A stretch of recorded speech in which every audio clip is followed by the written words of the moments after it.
Hi, my name is Oliver Laasch, and I'm the author of the textbook Principles of Management, Practicing Ethics, Responsibility, and Sustainability. And today I will provide this brief guest lecture on responsible management, which is chapter 4 of this book, to contribute hopefully to your session, to your lecture at John Moores University in Liverpool, to which your Professor Konstantina has kindly invited me. And it's interesting that your course is a corporate social responsibility course, because I actually think that responsible management and CSR, although many people saying they are the same, are actually very different things, similar roots, but very different things in how they're being practiced.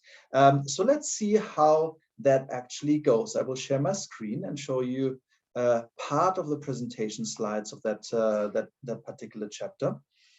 So this is the book.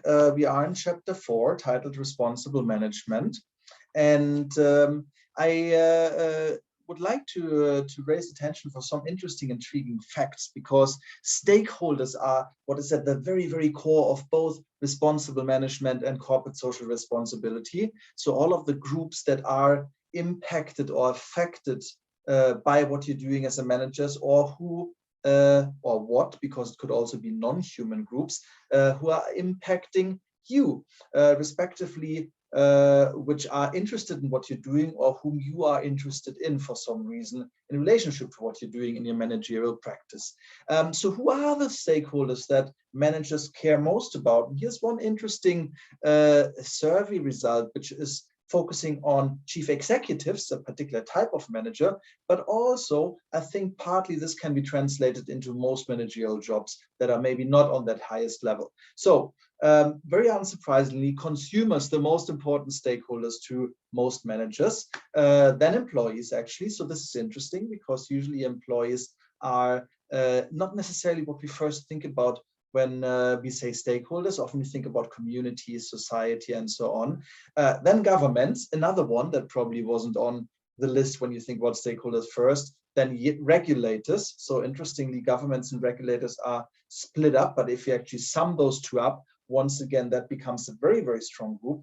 Then communities, then actually suppliers, then the boards, then investment community, then NGOs and media. So imagine that. Because if you're talking about CSR, you're typically thinking first about the external stakeholders of a company, but here it seems like the internal stakeholders and the stakeholders that have more of a commercial logic, like your suppliers, like the regulators, like your consumers, all of those actually are much, much higher up on the agenda. So this is something that might be challenging if you want to actually go beyond those stakeholders and do something else. I like Lego very much, as you can see from that image, but not only the toys, but also the company Lego itself, because it's a fascinating case in terms of responsible management, and responsible management in this case on the organizational level, because Lego has taken a step already for a couple of years to not only think about the commercial value proposition or their proposition to consumers, but actually to think in terms of value proposition for a variety of different stakeholders. And they call themselves a stakeholder-driven brand. So for instance, we do have the play value proposition, not necessarily to the customers, but to the kids of the customers, because typically the people buying the Lego products are rather the parents or the family, not the users themselves. But they do have an environment value proposition as well. And they do have a community one. So they do have 4 different value propositions for very different groups. And this is interesting, because this shows us how complex responsible management actually is, because we have to somehow harmonize that stakeholder value, doing very different things with our managerial activity for very different groups, which are being made happy by very different things, being made sad or discontent by very different things. But then it gets even a little bit more complex, because if you believe Milton Friedman, and usually he is quoted for very different things, like saying there is no such thing as social responsibility for managers. But here, this is actually a different point. He's saying, what does it mean to say business has responsibility? Only people can have responsibilities. Well, he's got a fair point there, because responsibility is a normative concept, and typically it is human normativity. So, but what do we do then with things which seem to happen more on an organizational level? Because Lego itself also has been an organizational level case right now. It's the organizational businesses value proposition we just talked about. But it's not as easy, because most of the time, the responsibilities that we address with the process and practices of responsible management actually are on multiple levels at the same time. So for instance, think about a company that gives paid leave for election days. So there's a certain element of individual and of corporate organizational responsibility or citizenship responsibility in this example, because on the one hand, it's an organizational policy to do that, an organizational practice, but on the other hand, there are managers who have taken that decision to implement that practice. Also, there will be certain people who manage that particular practice. Think about the people in HR who are meant to find out how much they're meant to pay to you. So this is not a sick day. No, this is a paid paid holiday. So very operational aspects. And then again, think also about the managers, many of the people getting that leave being managers who decide to actually go vote or not. So once again, the responsibility of that practice, it actually ranges across different levels. And this is why I typically tend to not focus on organizations, nor am I focusing on individuals, because I think what really counts, what we're interested in, is the practice itself. And of course, the practice needs organizations to some degree, and the practice needs individuals to some degree. But if we take a practice perspective, we can actually combine those and understand the entire thing, not having to draw boundaries between those levels. And this is why I'm interested in the responsible management process. And this is a very rough draft or sketch of that kind of process.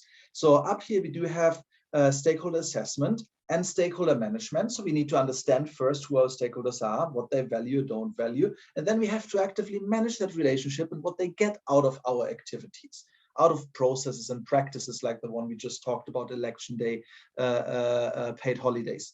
And then there will be certain outcomes out of that process. There will be stakeholder value, and that might be external and or internal. And the idea is that then, once again, there's a management process involved, which is getting that mix between the different stakeholders exactly right to make sure that we are actually harmonizing stakeholder value for internal and for external ones. But if that's too easy, we can even look at who the internal and external ones are. So we could balance between wider society, the natural environment as stakeholders, and the commercial interests of the owners. To what degree do we have to strike a balance there? Maybe we're actually more on the extreme end of things and say, well, strong sustainability, that's what it's called. If you take such a position, we're actually saying, well, if a company cannot get at least zero or maybe even restorative good effects out of what they're doing for the environment, the company shouldn't be there. And actually, the owners shouldn't make any money from that company. So you can take all kinds of different stances and positions and decide what your stakeholder value proposition is, just as Lego and the people at Lego did. And this is what responsible management is all about. It's about voluntarily assuming accountability, so to be held accountable for social, economic, environmental issues.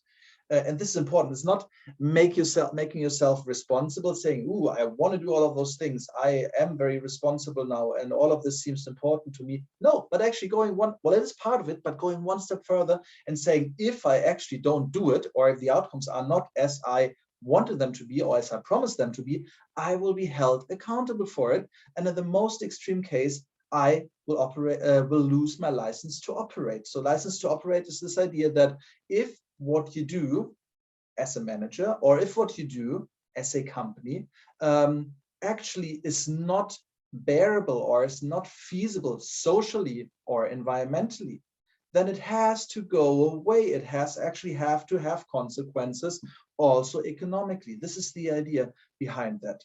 So we have to harmonize stakeholder value in order to find out if we're actually feasible overall from that more holistic perspective, if this company should keep operating as it does, if it, in the most extreme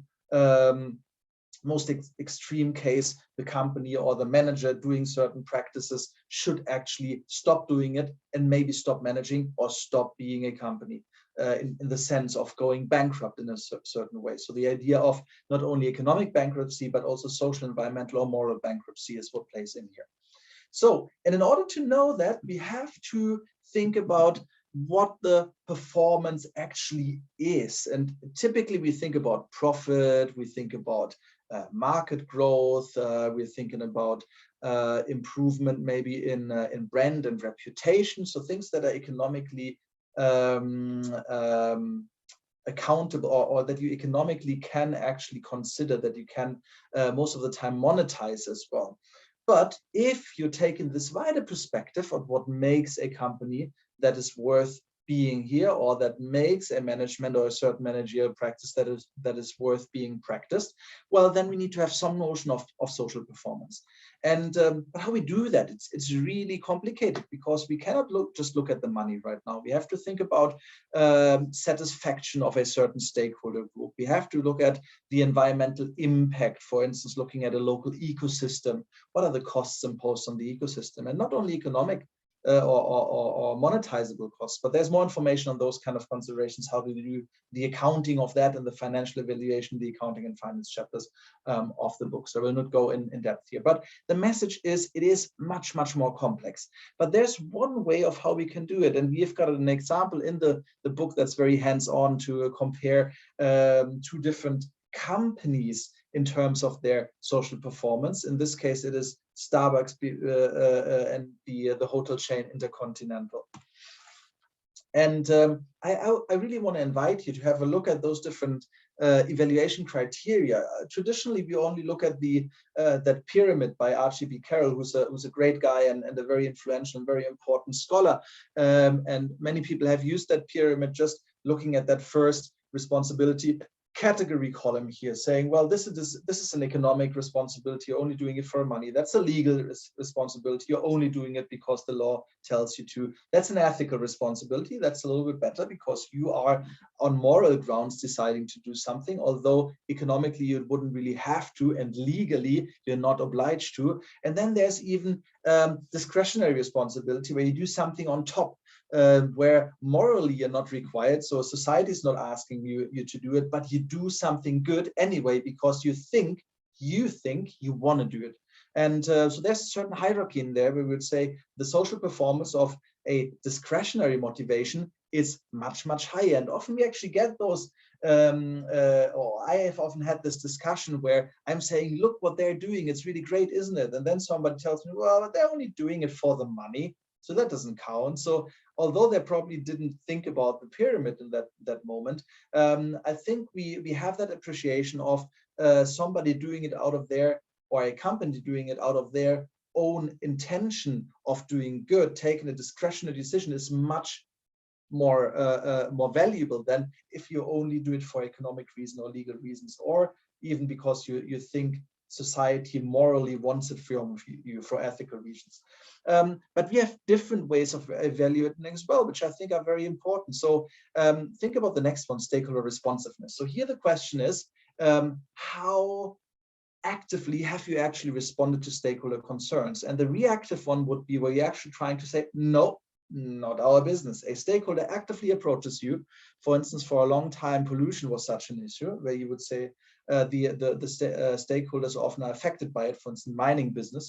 For a long time, I worked in a place where there was a lot of mining industry, and you might get some mining business would say, okay, you guys, there was an incident, for instance, our mine, or there's some kind of pollution, or there's a lot of dust in the air and makes people sick, but well, none of our business. For instance, because the law doesn't require, we've got all the filters in our equipment, so we're doing everything required by the law. That might be a reactive response.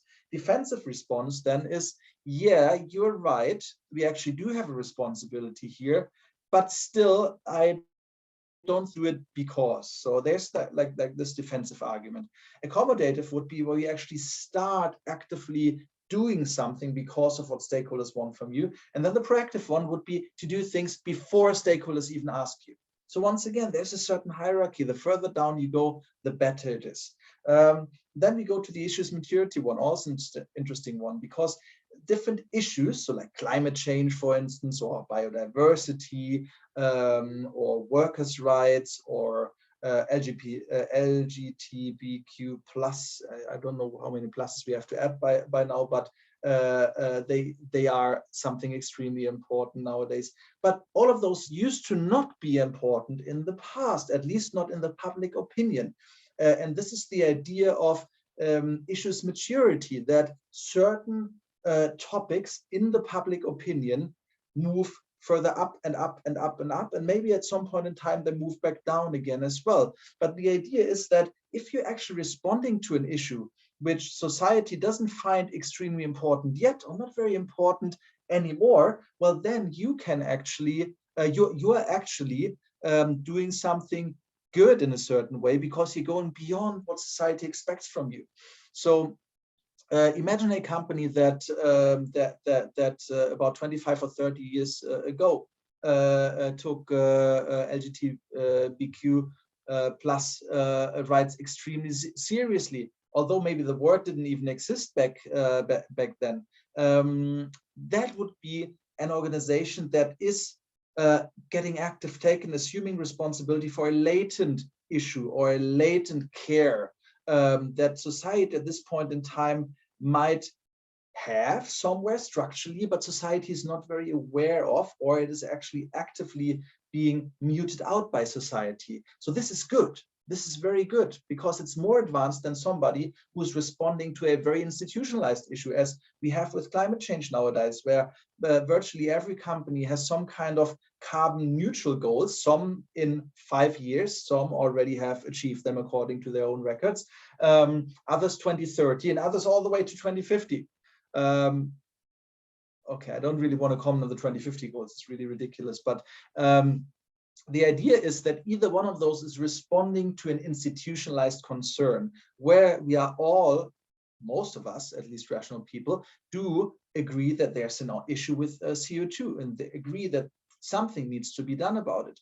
And also that it has become institutionalized, at least here in the UK, that CO2 and carbon zero goals are something everybody has to do. So that's not very impressive per se anymore. It becomes impressive again if now a company says, for instance, or a manager says for their department, or an individual says for their own personal professional practices, I want to become CO2 restorative. So not only saying zero is CO2, but actually taking CO2 out of the air in the way how we're doing our activities.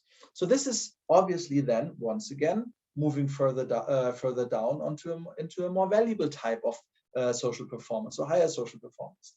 And anyway, so I don't want to bore you too much with spending 20 minutes on that table. If you see there's one more, the implementation stages, have a look at those on your own time. But I think you get the basic gist. So we can evaluate different responsible management practices based on how advanced they are, and the more advanced they are, the more we can say, the higher we can say their social performance is, or their responsibility performance is. So for instance, ask yourself, what would be the responsibility categories for that first column where we were thinking about moving all the way from economic cares or issues down to discretionary issues? What would be the responsibility category of that one?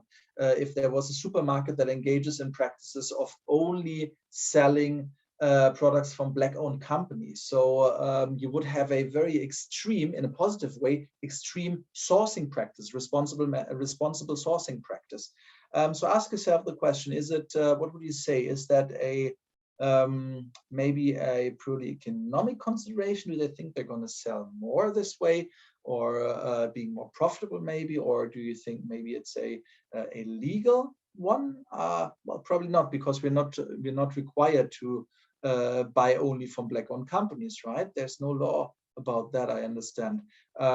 Is there a moral issue? Maybe a society with Black Lives Matter and generally the addressing and opening up the discussion about structural racial inequalities, maybe actually that's the one. So it might be a moral responsibility towards society, but then again, this move to say it's going to be only Black-owned products, that actually goes beyond what I think society morally is expecting. And I would actually argue it is a discretionary responsibility.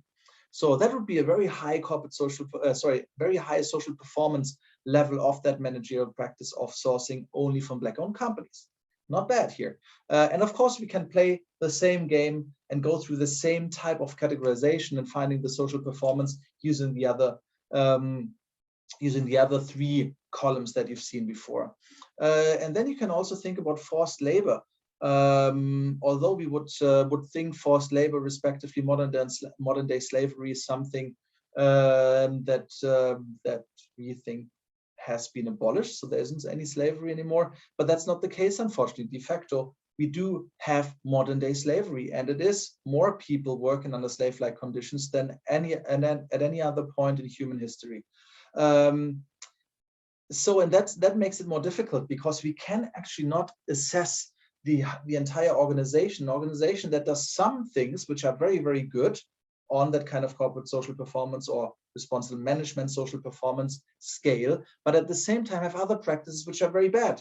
And maybe those practices are there, they might not even be aware of, because supply chains are very complex. So it might be that, and de facto it is in most of the cases, if you have a more complex supply chain, that you are actually employing slave labor. So that makes that kind of assessment even much, much more complex. And we have to go practice by practice. We cannot assess entire companies.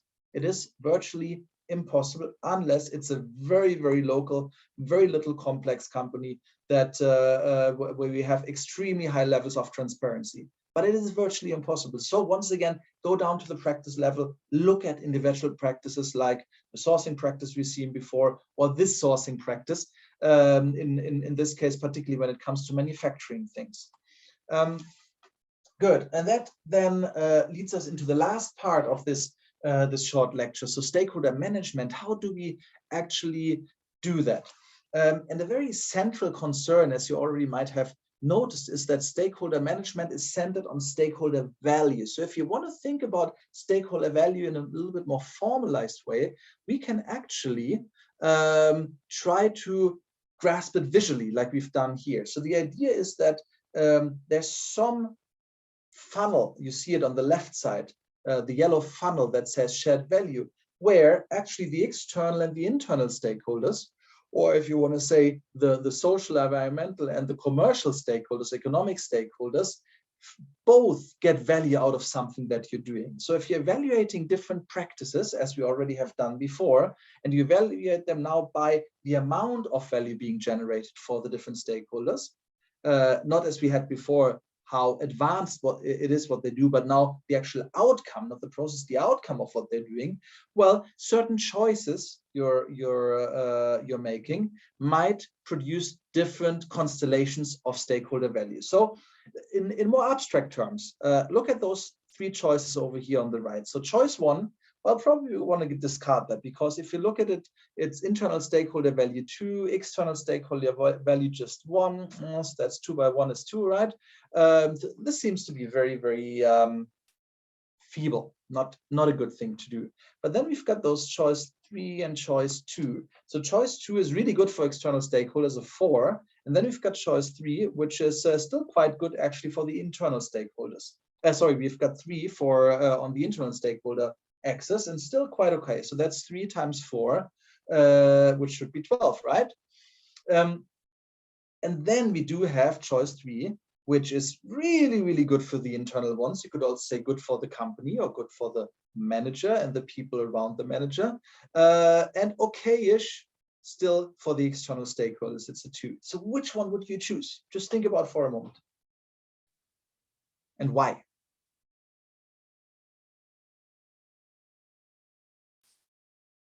Good. So typically there's two main considerations that we should at least engage here. The first one is how much value are we getting out of that overall? So you could just say, well, the maximum value would be 6 times 2 or 4 times 3, both of which is 12. So choice 3 and choice 2. So based on a value maximization argument, you actually wouldn't know which one to take. Well, but you're the decision maker and you're close to the internal stakeholder. So probably you want to do choice number 3. So everybody who said choice number 3, this is mine. Well, then there's the second principle or the second consideration that comes into play, and this is the fairness of distribution one. So how fair is it, and there's different takes on that, how fair is it that you are actually, as the person closest to the internal stakeholders, are getting 6 and the external stakeholders are only getting 2? Is that fair? Or maybe we should actually have something where the distributions are slightly more equal. So you're internally with your stakeholders around, you get a 3, and the external stakeholders get a 4. But you might not like that because you think, but I'm doing all that stuff, so why should the externals get more than we are getting? Well, because the only other choice you have would be very unfair because you're getting considerably more than the external stakeholders. And again, I'm presenting my argument here. People might have influenced both of those considerations, have influenced them by additional facts, like for instance, okay, but the stakeholders who get the value externally actually don't have a lot of right to get that external value. Could be another consideration. Or you could say, well, actually the company is doing so many bad things where they're having very negative impact on stakeholders. We actually want to choose the one that gives stakeholders the highest possible value in order to make up for it. So it's not as simple as it looks here, but I think it's important to problematize how we are taking those decisions. So it is about maximization or optimization of stakeholder value, or harmonization. That's the overall thing. But often maximizing stakeholder value doesn't give us the answer on its own. And thinking about fairness in the distribution of value doesn't give the answer on its own either. So we have to actually engage into a very active thought process and discussion with others to see what is it that we should be doing. Just one example I find really interesting is it's a historic example now, because I understand with Islamic groups cleaning up the place, and also the pirating example that I'm giving here actually has disappeared. So that pirating practice is not happening anymore. But there used to be actually a stock exchange, or an exchange in certain ventures, and there would be pirate ventures in that East African city of Harad here. Where the local community would actually bring in either their investment in monetary terms, or sometimes even physical investment. I've seen one interesting report where a woman was bringing weapons that belonged to her family as an investment into the next pirate ship going out. And then you would actually get something back. So it was making the local community economically richer.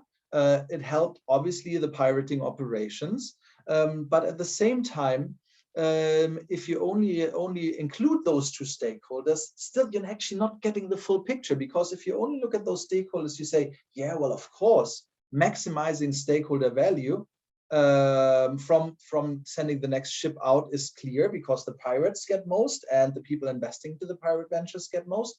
But at the same time, and it's fair, so they're splitting it up 50-50, great.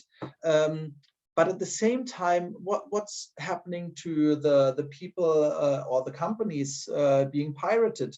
What's going on with the bad reputation for the region? What's with the impact on global welfare? Because all of a sudden we actually cannot take that shipping route anymore.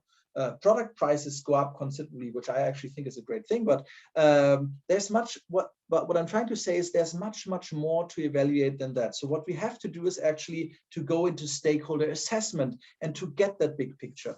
And a first step we typically do in stakeholder assessment is to map stakeholders.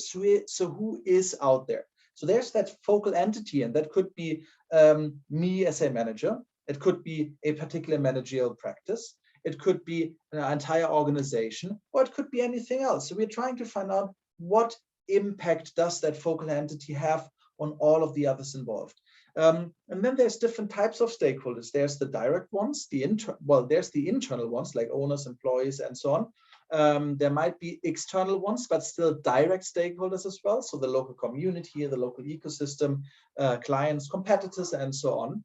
But then there might also be, apart from those primary stakeholders, so both the internal and the external stakeholders you mentioned just now are primary stakeholders, there might be secondary stakeholders as well. So for instance, if I am in my team suggesting that people work overtime during weekdays and maybe even on the weekend, well, I'm actually affecting their families. So I might not even know the families directly. They're secondary stakeholders, but that doesn't make them less important.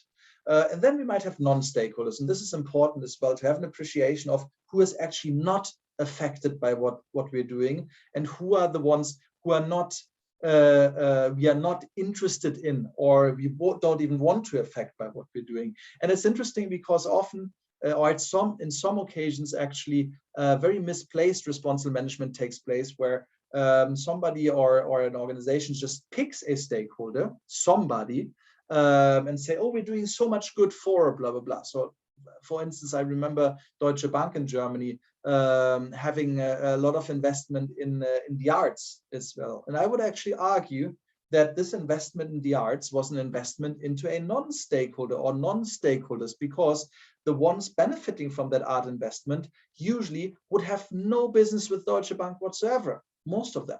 And that once again makes what they're doing a little bit less credible.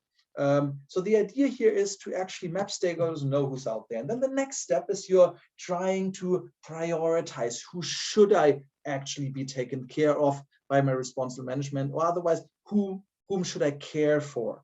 And there's different approaches, and I don't want to go through all of them, but the one which I think is most powerful is actually the one on the right up here. So there you're looking at three different considerations. It's power, it's legitimacy, and it's urgency.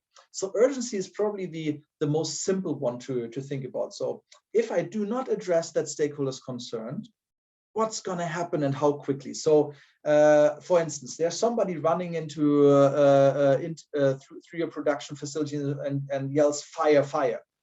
You don't care who that is. You don't care how powerful they are. You don't care how legitimate that person is. Maybe it was somebody who snuck into your factory for different reasons, who shouldn't even be there. But because it's a really urgent claim, you're going to take care of it. You're going to respond to that stakeholder. Power is another one. There might be certain people or groups who are very, very powerful. So you believe that you actually have to respond to their claims because they have a lot of power to do something to you or to do something for you.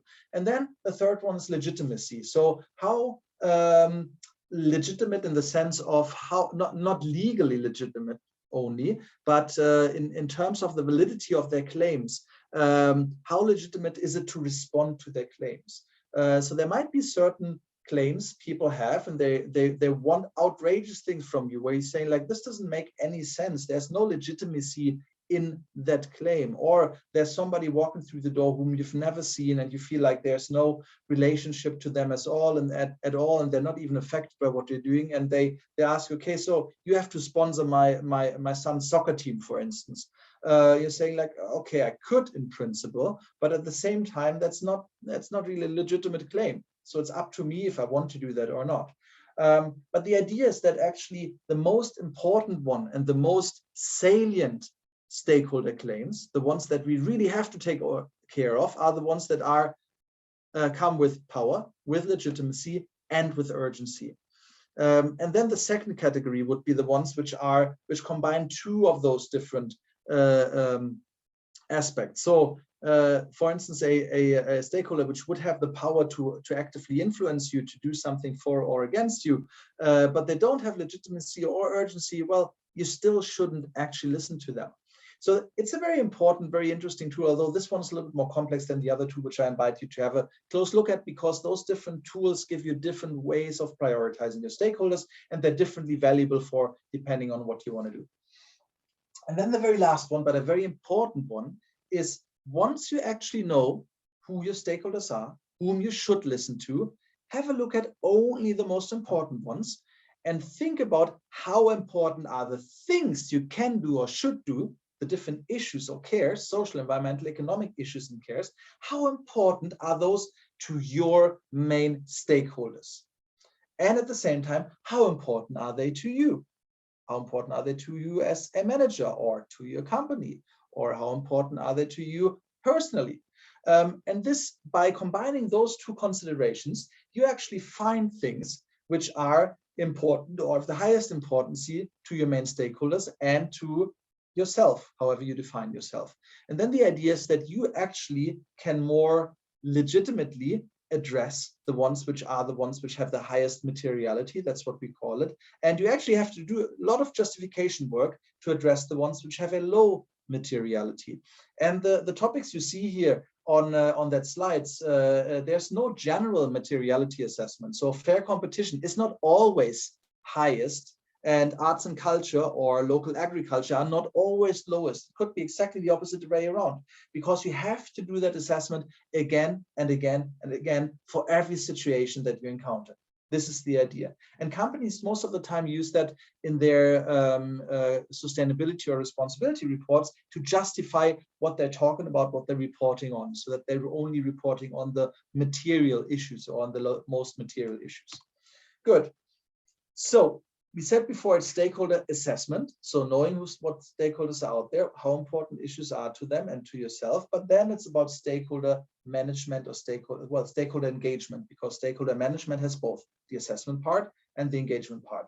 So we don't have a lot of time left, unfortunately, to go deep into the engagement part, but I just want to give you an overview of the different modes of engagement that you might have. So a very basic engagement would be one of transparency, for instance. You're saying, okay, I at least have to inform my stakeholders about what's going on or about plans I'm about to do if they're affecting the community, for instance.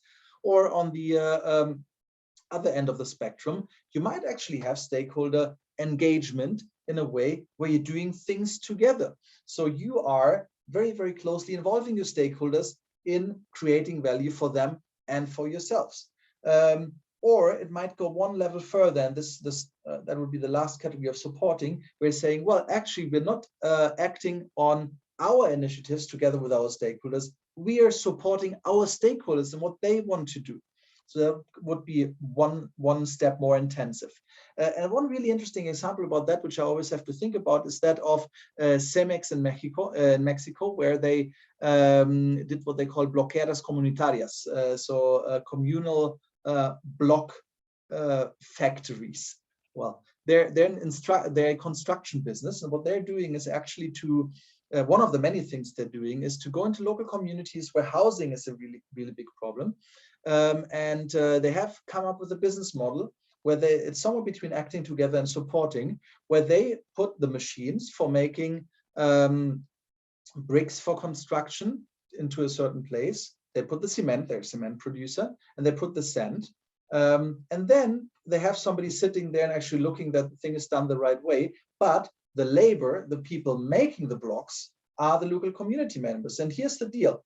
Every time you make a block, you also make for yourself, you also make a second block, which can be sold. The block you make, the first block you make, you take yourself and you build your house with, and the second block's being sold. And from that, we're gonna finance the operation so that it can keep going like this. And it's not just a charity operation. It is something that's economically self-sustainable. Really good example, I think, for acting together, and somewhere in between acting together and supporting, because you're supporting people to solve their own housing problem by giving them the materials to build houses. Good. So I recognize this was really quick, and there's so much more out there. So have a look at the chapter, and if you're interested, please don't be a stranger. Connect to me on LinkedIn. Send a message, comment on the video down there. I'm going to make sure to get to replying. And if you want to, of course, have a very close look at the book. And I'm looking forward to engaging also to the students and John Moores University in Liverpool in the discussion we're going to have in class. Thank you very much.